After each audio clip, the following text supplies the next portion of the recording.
Nesse momento, eu quero que você abaixe a tua cabeça, nós vamos orar e vamos ministrar a gloriosa palavra de Deus. Senhor Deus e Pai, mais uma vez, Senhor, eu estou diante de Ti pedindo as Tuas misericórdias. Vou fazer uso da Tua palavra, Senhor, e eu entendo perfeitamente que sou dependente de Ti, Senhor, para transmitir aquilo que o Senhor tem colocado no meu coração. Pai, tenha misericórdia, dá-me graça, unção, para pregar a Tua palavra e que esta palavra possa confrontar pessoas nesta noite a entender, ó Deus, que somos dependentes de Ti e que há esperança, Senhor, para tempos de adversidade. No nome de Jesus nós oramos, amém. Amados, nós lemos no início do culto a oração de Abacuque, que está no capítulo 3 do livro de Abacuque.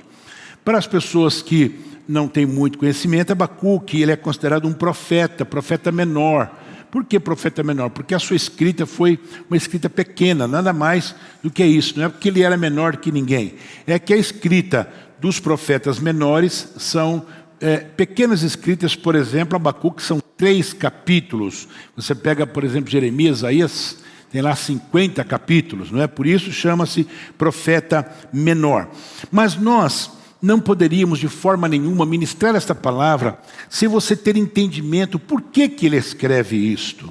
Por que Abacuque ele escreve esses 3 capítulos e que está dentro da Bíblia Sagrada. Abacuque, nós muitas vezes, e eu falo isso porque já fiz isso, a gente gosta demais de usar alguns versículos esporádicos aqui do capítulo 3, por exemplo, 2, o 17, e a gente trabalha isso muitas vezes sem explicar e sem mostrar o motivo por que ele fala isto. Por que Abacuque fala o que ele fala? Aqui no capítulo 3, versículo 2, no versículo 17, 18, não é mesmo? E também o 19. Mas eu quero que nessa noite te colocar na situação de Abacuque. Eu quero me colocar na situação de Abacuque para poder ministrar esta palavra nesta noite. Abacuque, ele é um profeta que canta dentro de uma escuridão. Quando você fala escuridão, normalmente você vai achar estranho alguém cantar na escuridão. Você vai achar estranho alguém começar a cantar na escuridão. Normalmente quem canta num dia claro, num dia de sol, mas Abacuque não é? É interessante que o livro de Abacuque, ele começa no vale, naquela situação das mais difíceis. E este texto, ou seja, o seu livro termina nas alturas. É muito importante que você entenda isto para compreender o que Deus tem para mim e para você aqui hoje. É interessante que o profeta, ele vai ao desespero até a esperança, do temor até a fé, da angústia à exultação, cheia de glória para a glória de Deus. Abacuque, ele começa o primeiro capítulo quando ele se queixa. Ele começa a falar da situação do seu povo. Ele começa a falar dos pecados que aquele seu povo cometeu diante de Deus. Ele começa a dizer que naquela época não havia justiça, não havia segurança, não havia de verdade pessoas dignas que agradassem a Deus. Pessoas que pudessem fazer algo pelo seu próximo. E quando você olha no capítulo 1, você vai entender que nós vivemos um momento como este. Nós vivemos um momento como este. Eu já disse aqui algumas vezes que eu não sei dizer se é com o advento das redes sociais, mas nunca vimos tantas pessoas morrerem de forma banal como nós estamos vendo. Nós nunca vimos, não é mesmo? Tantos maridos matando mulheres, tantas mulheres matando filho, filho matando pai, mãe, é uma coisa absurda. E você vê isso, nós nunca vimos tanta injustiça, não é mesmo? Dentro dos nossos tribunais. As pessoas parece que hoje elas estão mais preocupadas em seu bem-estar do que o bem-estar de uma nação, ou o bem-estar do próximo. No tempo de Abacuque não era diferente, de forma nenhuma. A grande angústia do coração de Abacuque era que Deus, ele olhava aquilo e parecia Parecia que ele não estava nem aí. Parece que Deus não estava nem aí com aquele povo e nem tampouco com Abacuque. Isto despertava em Abacuque uma preocupação. E eu sei, porque isto passa com você e passa comigo. Tem hora que você fala assim, mas por que Deus não dá um jeito nisto? Por que Deus ele não se apresenta e dá um basta? Por que Deus ele não para com tanta violência? Por que Deus... Por quê? Não é mesmo? Deixa eu lhe dizer uma coisa aqui nesta noite. Deus deu ao homem o livre-arbítrio. O livre-arbítrio dá ao direito do homem fazer o que ele bem entender. Mas tem uma coisa, tem um tempo de Deus fazer o que tem que ser feito. Deus, ele deixa-nos livre. Nós fazemos exatamente o que nós quisermos fazer. Nós temos o costume de reclamar do prefeito, do governo, do presidente. Nós temos, mas quem escolhe esse povo somos nós. Nós que escolhemos, é o povo que escolhe. E o que Deus tem com isso se você escolhe? Não é mesmo? Então Deus dá ao homem o livre-arbítrio. Então no primeiro capítulo, Abacuque ele vem interrogar a Deus. Por que Deus permite? Por que eu estou passando por isto? Por que esta dificuldade, essa adversidade que tem envolvido não só o povo, mas a mim também? Por quê? Dentro de uma situação que engloba uma cidade, um estado, um país, todos sofrem. Não é alguns, é todos. Independente da sua situação, você vai sofrer. No segundo capítulo, a coisa fica um pouco pior ainda. Por quê? Porque Deus vai falar para Abacuque que eles serão castigados. Até aí, ser castigado pelo pecado, puxa vida, Deus, ele é misericordioso, não é mesmo? Deus, ele, muitas vezes, como o próprio Davi, uma certa vez, Deus falou, você quer o quê, meu filho? Você quer cair na mão dos homens? Ou não, eu caio na tua mão, porque o Senhor é misericordioso. Davi foi esperto, ele falou, não, eu quero cair na tua mão, porque eu sei que o Senhor tem misericórdia. Mas aqui, no capítulo 2, irmãos, acontece algo tremendo. Uma coisa assim meia esquisita. Deus fala assim para Abacuque, Abacuque, eu vou usar os caldeus para que os caldeus possam aplicar uma sentença na vida do povo. Eu vou usar os caldeus para acabar com vocês. Pensou que coisa tremenda? Não é? Naquela época os caldeus estavam dominando o mundo. E eles então, Deus está dizendo, eu vou usar eles para que eles sejam de verdade o rei, o chicote diante do meu povo. Aí você fala, pastor, o que isso tem a ver com a gente? O que isso tem a ver comigo? O que isso tem a ver com a situação em que você passa? Muito, mas muito tem a ver com a gente. Por quê? Porque o que eu tenho a ver com a situação que nós estamos vendo no nosso Brasil? Aí você fala, o que eu tenho a ver com isso? Poxa vida, eu sou trabalhador, eu trabalho de sol a sol, eu pago os meus impostos, eu sou uma pessoa que não devo para ninguém, eu ajudo o povo. Mas o que eu tenho a ver com isto? Da gasolina está R$7, do mercado, você vai hoje com R$300, você não compra nada, todo dia é o meu. O que eu tenho com isto? Deus, ele permite que os caldeus seja de verdade ali, o chicote para aquele povo. E Deus tem permitido, nos dias em que nós estamos vivendo, que situações como esta que nós estamos passando seja o nosso chicote. Mas pastor, não é possível? Sim, é possível. Mas aonde que nós podemos sair por cima? O que acontece que eu preciso mudar? Eu preciso passar por cima disto. Talvez você que está aqui hoje, independente da situação do país, do estado, da nossa cidade, você passa por um momento extremamente difícil. E talvez o momento difícil que você passa seja por conta disso tudo que está acontecendo no mundo e no nosso país. Talvez a situação em que você passa seja uma situação porque o seu marido, a sua esposa, não se conforma com a situação e joga em cima de você. Você é culpada, ou ele é o culpado, ou os filhos são culpados, ou os filhos culpam os pais, porque muitas vezes hoje, com o advento da televisão, da internet, hoje se oferece muita coisa, não é mesmo? Hoje, se você ficar diante de um computador, você vai ver tanta tanta coisa para comprar, e muitas vezes você não tem condição, aí você entra em atrito com a mulher, com o marido, com o filho com o pai, porque você quer e não pode. Mas será que isso acontece? Acontece muito. E como acontece? Porque às vezes o vizinho pode, mas você não pode. E você fica assim, mas por quê? E isto começa a criar-se um atrito dentro da tua casa, isso cria atrito no meio familiar, isso cria todo tipo de atrito. E nós somos crentes na pessoa de Jesus. Eu tenho dito, e a palavra de Deus diz que eu e você somos luz diante das trevas. Nós temos que brilhar diante da situação em que o mundo nos mostra e nos oferece. Nós temos que fazer a diferença.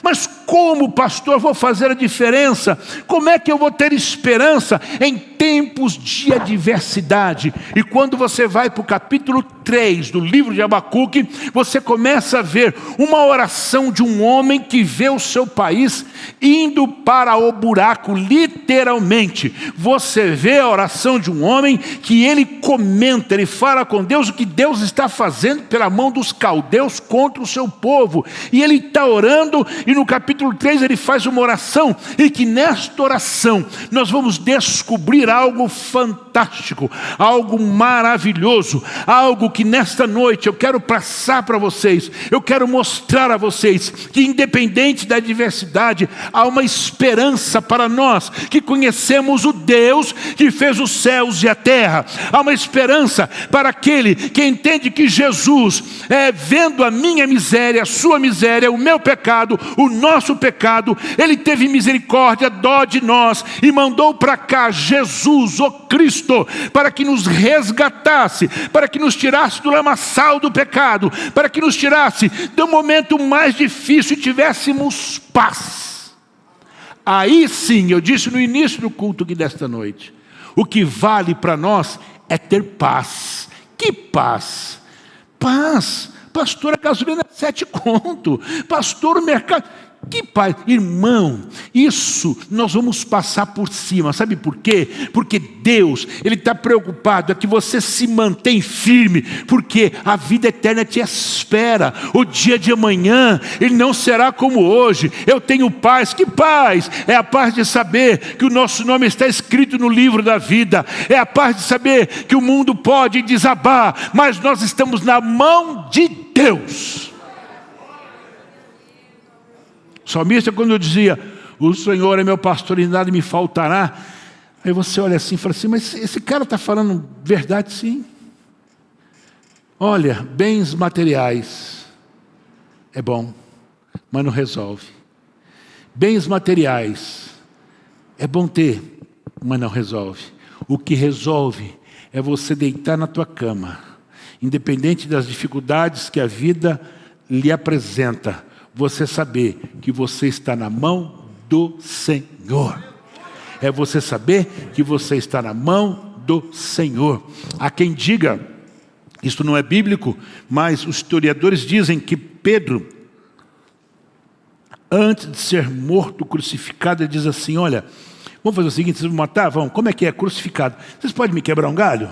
Podemos. Qual que é o galho que você quer? Me coloca de cabeça para baixo. Jesus foi de cabeça para cima. Para mim não ficar parecendo com ele, vocês imaginam um cara falar isso? Eu não sei se isso é verdade. Os historiadores dizem isto, que ele foi crucificado de cabeça para baixo. Mas já pensou? Você vai ser morto. Eu vou ser morto? Tudo bem. Como é que eu vou ser morto? Você vai ser crucificado. Dizem que ele foi crucificado em Roma. Nero, na época de Nero. Mas eu quero ser crucificado de cabeça para baixo. Irmão, o que leva um camarada até essa tranquilidade? O que leva um homem, tudo bem, mas dá para quebrar meu galho em vez de ser assim, ser de cabeça para baixo? O que é isto? Isso se chama esperança, aleluia. Isto é aquela coisa que você um dia se converteu, aceitou Jesus como Salvador, passa por dificuldade, por problema, seja financeira, seja problema até espirituais, mas tem uma coisa, No mundo tereis aflições. Agora, tem de bom ânimo. Ânimo. Quando Jesus diz tem de bom ânimo, esse bom ânimo é a esperança de que amanhã vai ser melhor. De que daqui a alguns minutos será melhor. O meu ânimo. E ele fala, tem de bom ânimo porque eu, Jesus, venci. E você, que é meu, vai vencer também. Você vai vencer também. Não fique preocupado. Então veja só. No capítulo 3... Abacuque vai mostrar para mim, vai mostrar para você, que independente da adversidade, do momento em que a sua nação passava, havia esperança. Não é? Aquele texto que diz, ao cheiro das águas, né? O tronco, ainda que morto, ele vai florescer. Ao cheiro das águas. Que coisa interessante isso. Eu estava vendo esses dias no National Geographic, que coisa absurda. Eu falei assim, meu Deus, como é que pode? Na África, há um momento em que, como nós estamos vivendo agora, de seca, e os elefantes, olha só, os elefantes eles percorrem quilômetros e quilômetros, porque eles sentem o cheiro das águas. Eu falei, mas como é que é isto? Eu queria entender isto. Sim, o elefante, ele cheira a água a quilômetros e quilômetros de distância. Então o texto fala que aos cheiros das águas, não é mesmo? A árvore voltará a ter vida. Água fala do quê? É uma simbologia do Espírito Santo de Deus. Mulher, se tu soubesse quem te fala e bebesse da água que eu tenho, você nunca mais vai ter sede. Esse Espírito de Deus está aqui. A água é simbologia do Espírito Santo de Deus. A minha esperança, a tua esperança está nesta água. Porque Jesus, ele foi muito, muito claro quando ele disse, olha, eu vou, porque tem que vir o Espírito Santo. Esse Espírito Santo mora em mim, mora em você, está em nós. E quando muitas vezes nós temos uma dificuldade enorme de entender certas coisas, a Bíblia diz que esse Espírito geme com gemido inexprimível por aquilo que nós não conseguimos entender e falar. E o Senhor nos consola pelo seu Espírito Santo. Esta água hoje está aqui. Então, em nome de Jesus, começa a sentir o cheiro desta água. Começa a se mover por esta água, porque Abacuque que vai me mostrar que existe uma esperança, independente da adversidade. Para ter esperança em tempo de adversidade, qual o primeiro ponto? Confie de forma inabalável no Senhor. Confie de forma inabalável. A expressão é inabalável. O que é inabalável? Que não se abala. O mundo está caindo, mas eu não vou me abalar. Eu vou ficar firme. Quando você pega os relatos das pessoas que estavam lá no dia 11 de setembro, quando as 2 torres caíram em Nova York, tem 1 milhão de relatos que você pode ver isso na internet. E vocês bem sabem que os americanos, da forma deles, e aí eu não questiono, são cristãos, né? São cristãos. E alguns relatos dos americanos, não os que estavam dentro das torres, mas os que estavam vendo aquilo. É uma coisa impressionante. É uma coisa impressionante. Quando você escuta o relato de muitos daqueles que estavam vendo a tragédia acontecer. Porque aquilo abalou o mundo, como vocês sabem. Por esses dias, lá mesmo nos Estados Unidos, eles fizeram lá toda uma cerimônia, vão fazer todos os anos para relembrar os 2.000, 3.000 pessoas que morreram naquela situação. Eu estive lá, exatamente no local onde aconteceu, eu, a minha esposa e os meus filhos, estivemos lá, olhando, e aquilo é um terror. É um terror. E americano faz de terror ponto turístico, né? E aquilo virou um ponto turístico. Mas você escuta o que você quiser, eles colocam um fone de ouvido e traduz para a tua língua, e você escuta o que você quiser, você lê o que você quiser, e você começa a ver aquilo, e você descobre algumas coisas lá interessantes. O que você descobre? Você descobre pessoas que estavam vendo as torres caindo e elas clamando a Deus, dizendo: Senhor, guarda. Senhor, nós confiamos em Ti. Apesar da torre estar caindo, nós continuamos crendo em Ti. Apesar dos aviões terem destruído as torres, mas nós cremos no Deus da América. Você fala: meu Deus, que confiança esta! Confiança inabalável. Olha a expressão de Abacuque: embora as figueiras, as videiras tenham sido totalmente destruídas, e não haja flores nem frutos, embora as colheitas de azeitonas sejam um fracasso e os campos estejam imprestáveis, embora os rebanhos morram nos pastos e os currais estejam vazios, eu me alegrarei no Senhor, ficarei muito feliz no Deus da minha salvação. Mas que é isso? Esse cara está louco?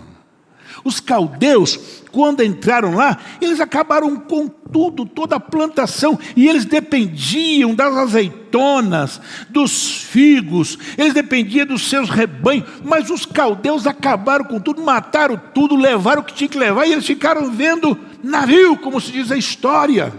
Mas a expressão de Abacuque é: eu me alegrarei no Senhor. Por que isto? Confiança inabalável. Deixa eu dizer a você aqui nesta noite, eu não sei como você entrou, eu não sei o que se passa, mas se você quiser de verdade ter esperança em tempo de adversidade, o meu conselho dentro desta palavra para você é: confie no Senhor de forma inabalável. Não titubie, não duvide.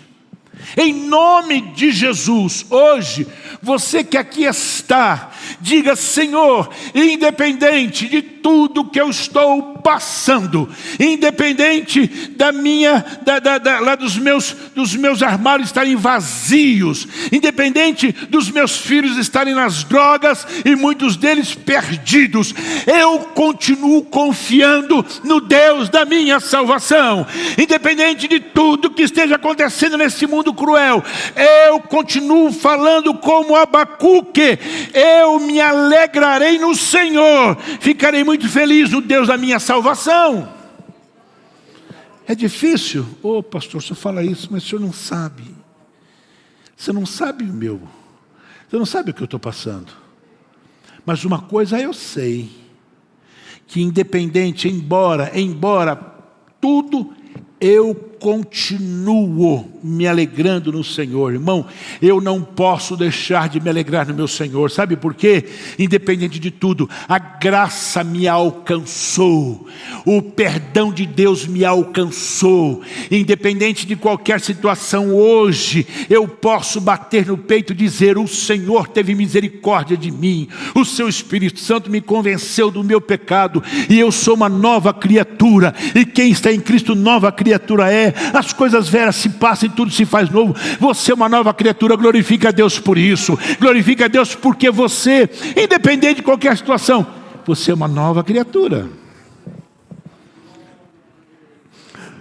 Quando você vai na Bíblia, e talvez você conheça alguns exemplos até pessoais, você vê alguns momentos de alguns heróis de fé, que você fala: mas não é possível.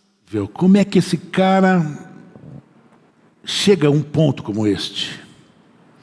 Deus promete a Abraão um filho, e daqui a pouco Deus fala assim: pega o teu filho, teu único filho, e vai e sacrifica para mim. Uma coisa macabra.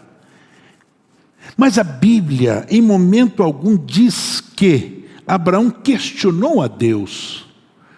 Em momento algum, Abraão disse: mas o senhor não falou que esse menino aí ia ser a continuação? Não. Ele pega a criança e vai. Eu nunca fui a Israel. Nunca. Talvez vá agora o ano que vem. E lá onde tem o templo hoje, o muro é exatamente lá, né, pastor Zé? O senhor esteve lá. Exatamente lá onde foi construído o templo, e não existe mais o templo hoje, e existe lá um templo, mas não é o templo dos judeus. É onde? Deus pede para que Abraão sacrifique o seu filho. Aí você começa a pensar, mas não é possível. Como é que Deus faz uma doidura dessa? Mas deixa eu dizer uma coisa, Abraão, ele estava confiando na provisão do provedor. Ele sabia que, independente daquilo tudo, ele confiava no Senhor de forma o quê? Inabalável. Você está passando? Tá. Confie no Senhor de forma inabalável. Teu marido não é aquilo que você imaginou? Confie no Senhor de forma inabalável. A sua mulher, confie no Senhor de forma inabalável. Confie no Senhor de forma inabalável. Deixa nas mãos do Senhor. A Bíblia é clara. Coloca lá e deixa Deus trabalhar. Não tem o que fazer. Tem que fazer o que Abacuque fez. O que ele fez? Confiou de forma inabalável. Ele não se abalou. Os caldeus destruíram tudo, acabaram com tudo. Mas eu continuo confiando no Senhor. Você pode dizer isso? Diga amém. Todos os recursos da terra podem falhar. Tudo. Mas Deus, o Deus que você serve não falha. Não falha não. O texto de Salmos é muito claro. Os que confiam no Senhor são como um monte de Sião, que não se pode ser abalado, mas permanece para sempre. Isso aqui é confiança inabalável. Confiança inabalável é quando você confia e você não se abala. Pastor, é tão difícil. Lógico que é difícil. Eu sei o quanto é difícil. Você está passando por uma situação e você se manter firme. Mas Deus colocou esta palavra no meu coração exatamente para que eu e você pudéssemos citar o texto de Salmo 125. Os que confiam no Senhor são como um monte de Sião que não pode ser abalado ou não se abala, mas permanece para sempre. É isto que o Senhor quer de mim e de você, que você confie de forma o quê? Inabalável. O que mais que Abacuque me mostra? Abacuque me mostra que para que eu possa ter esperança nos tempos de adversidade, eu preciso me alegrar nele, a despeito das circunstâncias. Eu preciso me alegrar, independente das circunstâncias em que eu estou vivendo e que está à minha volta. Olha só o que ele diz, não é? Eu me alegrarei no Senhor. A alegria do profeta não é determinada pela presença de coisas boas, nem pela ausência de coisas trágicas. Olha só. Sua alegria não está na prosperidade, nem na ausência de sofrimento. A sua alegria, ela está centrada em Deus. Irmão, talvez você esteja aqui dizendo assim, pastor, eu passei por uma decepção com um amigo. Eu passei por uma decepção por alguém da minha família. Eu passei por uma decepção por alguém que eu amava. Irmão, continue. A Bíblia diz que nós vamos passar por decepções mesmo. Mas o Deus que você serve não te decepciona. Não, Ele não. Você pode, então, você não tem direito de se entristecer. Você não tem direito de fechar a cara. Você não tem direito de calar a tua boca quando nós estamos cantando. Você não tem direito de fechar a cara quando todo mundo está se alegrando. Não, se alegre independente das circunstâncias que estão à sua volta. É isso que Abacuque está me ensinando. Ele estava vendo os caldeus destruir tudo, arrebentar com tudo, acabar com tudo, e daí eu vou continuar me alegrando. Vai continuar se alegrando? Vou. Eu já disse aqui numa das minhas mensagens, tem até um filme sobre isso. Se eu lembrar no filme, vou te falar para você assistir. Quando os nossos irmãos eram jogados no Coliseu, e os leões vinham, comiam, acabava, era tanta gente que os leões comiam tanto que já não tinha mais o que comer. Então, os irmãos ficavam destruídos dentro da arena, e Nero ia lá olhar. E ele ficava assim, impressionado com aquilo que ele via. Os irmãos que tinham o rosto ainda perfeito, sorrindo. E ele falava assim, mas por que esse cara está sorrindo? O leão comeu ele? Por que esse camarada está sorrindo? O urso acabou com ele. Mas está sorrindo? Sabe por quê? Eu não estava lá e não sei. Só vou saber quando estiver no céu. Não sentiu nada, tá? Da mesma forma, o nosso irmão, quando foi apedrejado lá por ordem de Saulo, eis que eu vejo o céu aberto e o filho sentado à direita do Pai. Mas como é que pode ser isto? Irmão, para se ter esperança em tempos de adversidade, eu preciso estar alegre a despeito das circunstâncias. Pastor, eu sou de carne e osso. Pastor, irmão, você é de carne e osso, mas você foi salvo na pessoa de Jesus. Você é de carne e osso, mas o Senhor teve misericórdia na tua vida. Você é de carne e osso, mas o Senhor um dia te tirou do lamaçal do pecado. Não, pastor, eu sempre fui gente boa, eu nunca fiz mal para ninguém, eu nasci no berço evangélico, eu estou passando por uma dificuldade melhor ainda. É por isso que você tem que se alegrar, porque independente de qualquer coisa, você é um servo e uma serva de Deus. Irmãos, vamos parar com isso? Qualquer coisa agora eu vou ficar de cara feia, eu vou ficar bicudinho, eu vou ficar... Não, irmão, que é isso? Você é servo de Deus. A verdadeira alegria, ela existe mesmo quando há luto, quando há perdas, quando há doença, desemprego, crise, dor e sofrimento. A alegria, ela tem que existir em nós. Por quê? Simples. Porque os grandes homens de Deus garantiu para nós, no livro de Romanos com muita clareza, que nós somos filhos.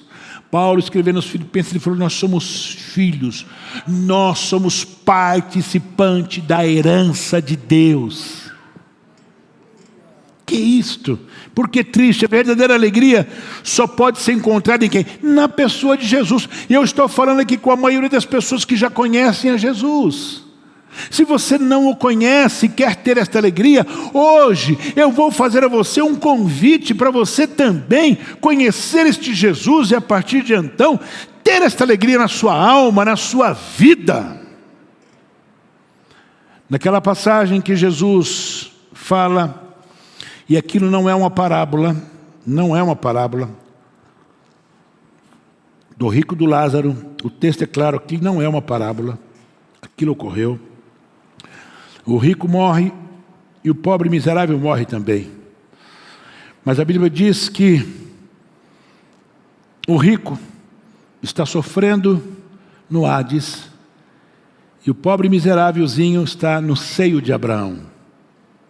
E há uma conversa e o rico diz, olha, manda alguém lá falar para os meus parentes, para eles, manda lá um anjo, manda alguém lá falar, porque isso aqui é uma tormenta. E ele escuta uma voz dizer, não, pode ficar tranquilo. Se mandar lá, capaz que eles não vão ouvir, mas tem gente lá, tem lá os profetas, tem os homens de Deus que vão falar. Hoje, eu sou profeta de Deus neste púlpito, para dizer para você, meu irmão, meu amigo, você que está aqui hoje, que a verdadeira alegria só encontramos na pessoa de Jesus. Não há outra alegria se não for nele. Independente da crise mundial, independente da falta de vacina ou com vírus, sem vírus, a minha alegria está no Senhor. Nós não nos alegraremos com as adversidades, mas podemos nos alegrar no Senhor no meio da adversidade.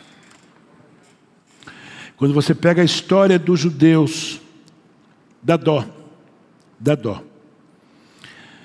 Tiago escrevendo, no capítulo 1, no versículo 2 em diante, ele diz assim, meus irmãos, a vida de vocês está cheia de dificuldade e de provações? Ele faz uma pergunta.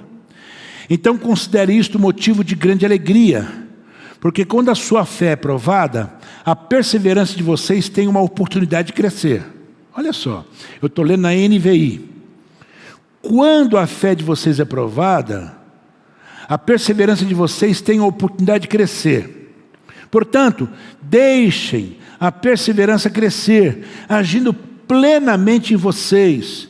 Porque quando a perseverança de vocês estiver, afinal, plenamente crescida, vocês estarão preparados para qualquer coisa e serão fortes de caráter, íntegros, sem que lhes falte coisa alguma. Tiago capítulo 1, versículo 2, 3 e 4. Então, olha só, você está sendo provado, ele faz uma pergunta. Mas é para você ter alegria.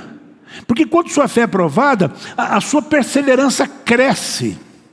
É isto que Abacuque está me dizendo aqui. Ele estava sendo provado como um profeta de Deus, mas ele estava entendendo que era uma oportunidade da sua fé crescer ao ponto de falar o que ele fala. Mesmo que não tenha mais figo, não tenha mais uva, não tenha mais...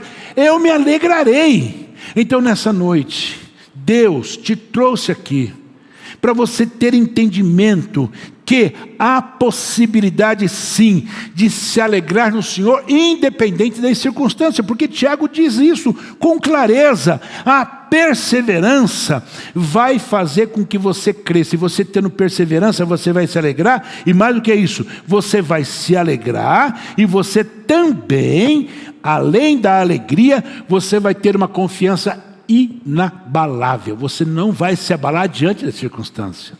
Por fim, o que Abacuque me ensina? Que para ter esperança em tempos de adversidade, faça do Senhor a sua fortaleza. Fazer do Senhor a minha fortaleza. Olha o que ele fala no versículo 19, que é o último texto que nós lemos. O Senhor, o soberano, é a minha força. Ele faz os meus pés como os da corça, e me guia em segurança por sobre as montanhas. Corça, ela tem os pés tão fortes, o casco, que ela sobe lugares assim que você fala, não é possível que uma corça consiga subir onde ela está subindo. Ela tem firmeza, por isso que ele se compara aos pés da corça. Mas ele antes diz: o Senhor, o soberano é minha força. Irmãos, faça do Senhor a sua... O que é uma fortaleza? Fortaleza é algo, é uma cidade, é um ambiente que ele está protegido por muros altos.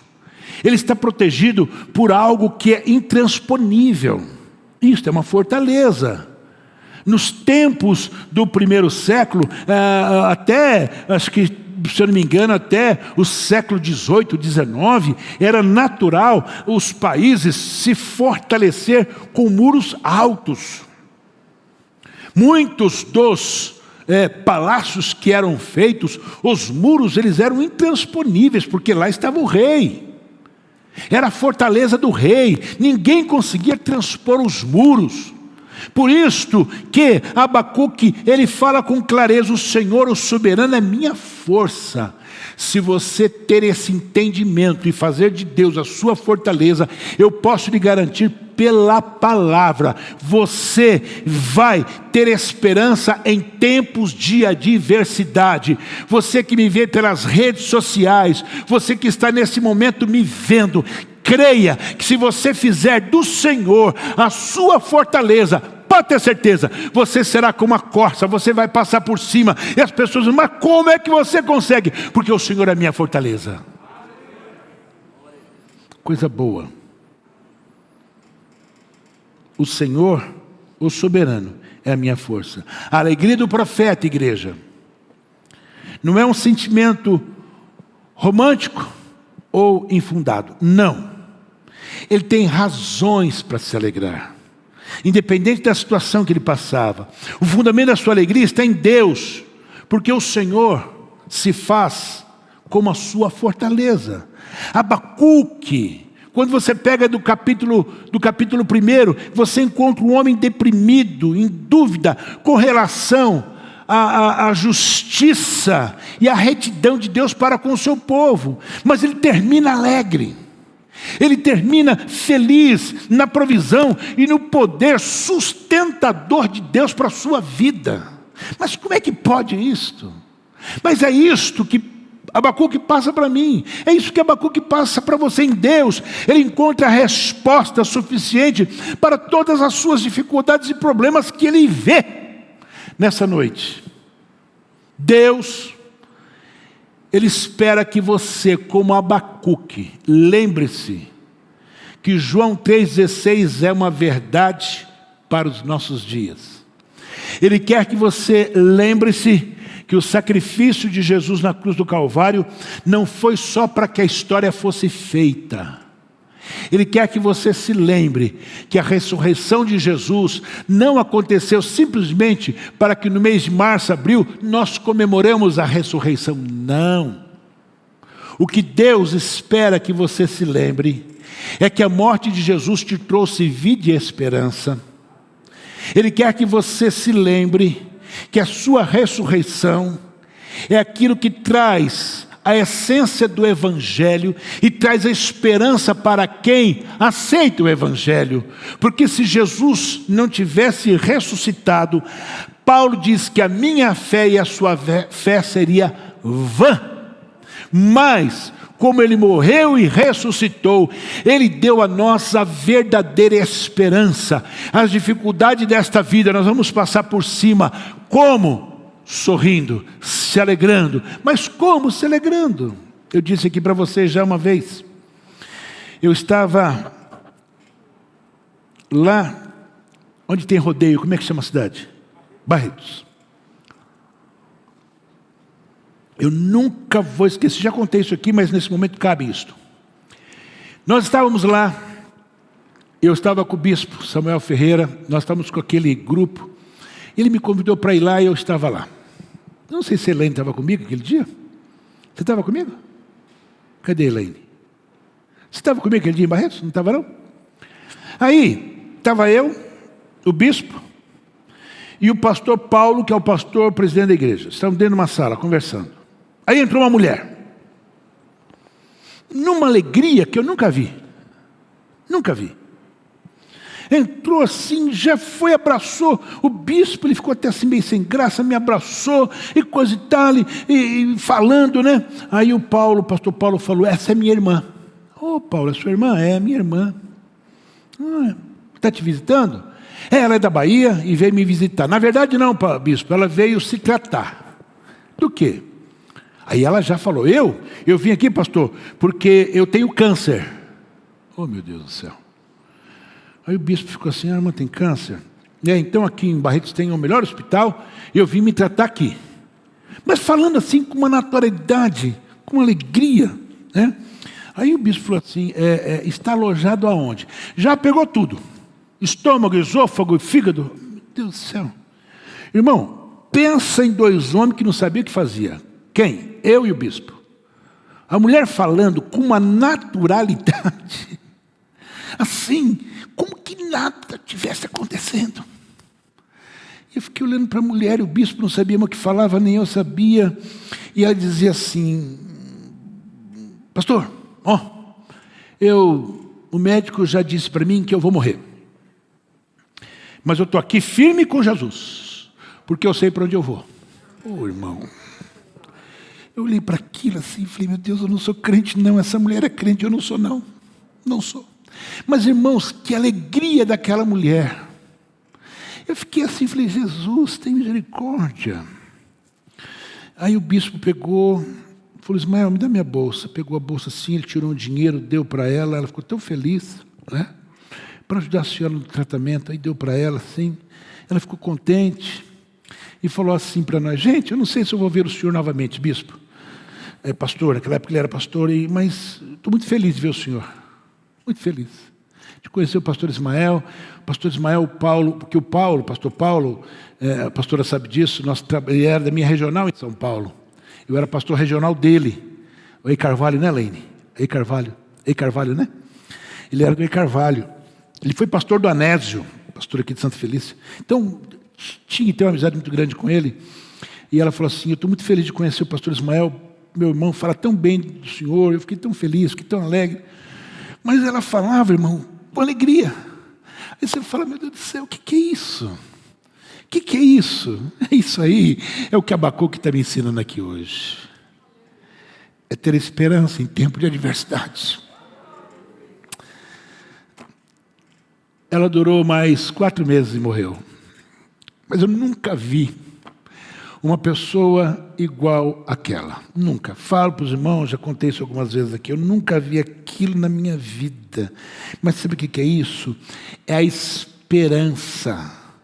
Eu estou lá preocupado se eu vou morrer amanhã, se eu vou morrer depois de amanhã. Eu estou preocupado que o meu nome está escrito no livro da vida. É isso que eu tenho que estar preocupado. Eu tenho que estar alegre. Pastor, esteja alegre. Abacuque me ensina exatamente isso. Nenhum perigo pode nos alcançar quando nós estamos refugiados em Deus. Nada. Por quê? Ele é a minha fortaleza. Então, eu não posso, de forma nenhuma, perder a esperança. O Senhor não somente aprumou os joelhos tropegos, mas lhe deu a velocidade, a firmeza da corça. O fez andar com segurança por sobre as montanhas. É isso que ele está falando no versículo 19. A corça podia correr com os pés ligeiros, não é? Na floresta, nos campos, nas montanhas. É isso que ele fala aqui no versículo 19. Abacuque, ele faz uma viagem do temor à fé. Primeiro momento, lá no capítulo 1, no capítulo 2, tem medo, né? Do pranto à alegria, do questionamento amargo à humildade da adoração. Eu me alegrarei, isto é adoração. Aparentemente uma derrota, mas ele, no versículo 17 e 18 do capítulo 3, ele mostra o quê? O cântico de vitória. Ele teve esperança em tempos de adversidade, porque o Senhor era a sua fortaleza. Baixe tua cabeça. Eu quero orar com você agora. Deus, talvez eu deveria fazer a pergunta aqui nesta noite. Qual é a adversidade do povo que aqui está? O que tem paralisado esse povo? Talvez muitos que aqui estão, Senhor, tenham desistido até mesmo de viver. Seus sonhos, seus projetos foram sepultados. Mas hoje, pela sua infinita misericórdia, aprendemos com Abacuque, que nós podemos ter esperança, mesmo em tempos de adversidade. Enquanto vivemos nesse mundo, caído e dominado pelo mal, Senhor, as adversidades vão existir. Mas elas, Senhor, não podem determinar o fim da nossa história de vida. Em Deus, nós esperamos ter esperança para vencer os tempos de adversidade. Pai, que nessa noite a Tua igreja reunida possa confiar em Ti de forma inabalável. Que nós possamos nos alegrar a despeito da adversidade. E que nós possamos fazer de Ti, Senhor, a nossa fortaleza. No nome de Jesus.